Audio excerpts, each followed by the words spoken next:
may nakita tayong marble. BM. Sa mga may ligmat pa rin.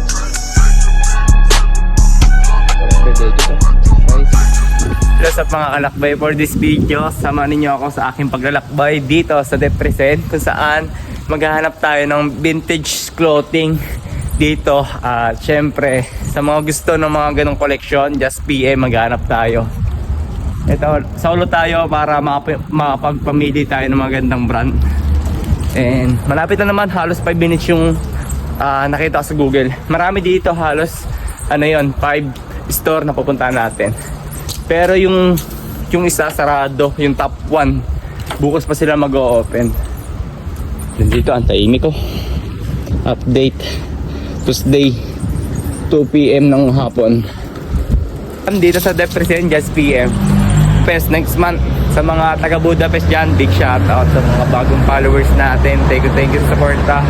At ayun, marami din pala nakakakilala sa atin dito sa may Depresent, pero tahimik lang. At sa actual or sa mismong personal, kilala tayo. Kaya big shout out sa mga nakasuporta kay maglalakbay. Ayun mga kalakbay, tara, samahan niyo ako sa aking paglalakbay. Magandang hapon. For this video, nandito tayo ngayon sa may likod ng simbahan or landmark ng Depresent. Itong simbahan na to. At nag-parking lang tayo. Then yung base dun sa nakalagay sa Google Map, ito yon. Nasa ano siya, Centrum Hotel. Tatawid lang tayo sa kabila. Check natin yung mga stock dito. Pwede kayo sumakay dito, pero hindi ko pa natatali. Dito nakasakay na kami dito sa tram papuntang Aquaticum. Sa mga galing train station, dito lang kayo sumakay, tapos Aquaticum ulit tayo. Sa Google Map, ano sila, bali top 5 store yung pupuntahan natin, pero yung 3 store ay medyo close pa. Bukas pa natin pupuntahan.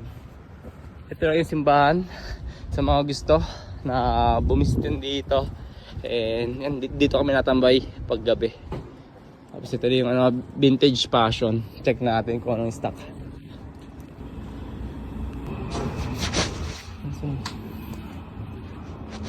Okay,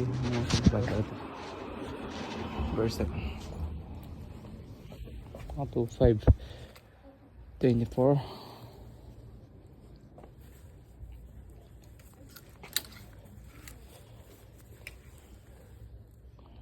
Okay, 24,000 for it. Medyo price list, pero mga ganda. Hoodie. Anong brand to? Check natin yung brand.